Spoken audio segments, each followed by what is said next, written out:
формально Дзержинск это не столичный город, да. Дзержинск это город такой районный, да, вот, не областной, понятно. Вот. В то же самое время менталитет дзержинцев, он не является таким сугубо таким провинциальным, да. А почему? Дзержинцы это вот смесь, да, это люди, которые не имеют таких глубоких, что ли, корней здесь, да. В то же самое время дзержинцы своей историей гордятся. Для них вот это вот место, где они выросли, где их отцы, деды начинали, да, чего-то достигали, это очень значимо. Вот в Дзержинске есть некий продукт. Дзержинск может впитать человека любого, да, который сюда приезжает, вот, принимает его, скажем так, открыто, да, дает ему возможности. В то же самое время дзержинцы очень не любят там чужаков, которые ими руководят. Вот это однозначно. Да. Дзержинец, не дзержинец, это вот, ну, такой момент есть. Это вот такой снобизм, пожалуй, такой московский. Это, как ни странно, он здесь, в общем-то, в какой-то степени присутствует. Вот. Это вот, опять же, дзержинская история. Да.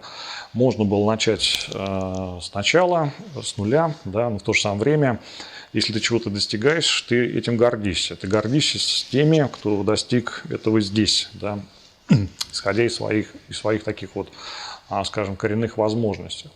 Вот. Дзержинский очень интересный дух, который создает еще архитектура. Архитектура такая столичная. Вот Дзержинск построили на чистом месте. И в этом отношении в Дзержинск вложили много таких вещей, таких передовых. В Дзержинске есть столичность питерская. Это архитектурные ансамбли старого города. В Дзержинске есть столичность московская, это вот масштабы, вот такие просторы, проспекты, прямые линии, вот, масштабные производства, масштабные проекты. Вот это вот такой элемент столичный, да. И люди, которые, собственно говоря, сюда приехали из того же самого Питера, из того же Москвы, с той же Москвы, здесь остались. Эта столичность, в общем-то, есть. Вот Дзержинск, вот он заражает, да. Вот. Для меня вот лично показателем вот дзержинцев, которым снесло голову вот с этой такой смесью, являются два человека. Прежде всего, Эдуард Лимонов. При всем отношении, противоречивому, скажем, политической деятельности, литературной деятельности Лимонова. Лимонов – это дзержинец. Дзержинец по происхождению. Да. 3 года, которые он здесь провел, заложили какие-то генетические такие вещи. Да. Он отравился дзержинским фенолом, это потом вот его двигало. Я помню, когда в 96-97 году Лимонов приезжал в Дзержинск, он произнес одну такую фразу, слышал сам, да, вот меня сюда тянет. Здесь все-таки есть какие-то корни, которые я не забыл, несмотря на то, что моя память их, вроде эти корни, да, моего отца и мою мать уже стерли физически. Вот. Но что-то такое, в общем-то, двигает. Да. Захар Прилепин.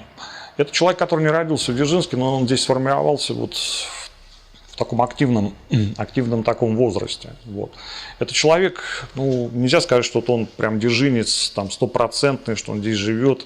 Вот. Но тем не менее, это человек, который вот этот дух, эту атмосферу в себя впитал, и это дало возможность в его творчестве реализовать вот эти вот такие моменты. Поэтому формально Дзержинск, конечно, провинция, но по ментальности это город, который выходит за рамки такого провинциального мышления. Это город с большими возможностями.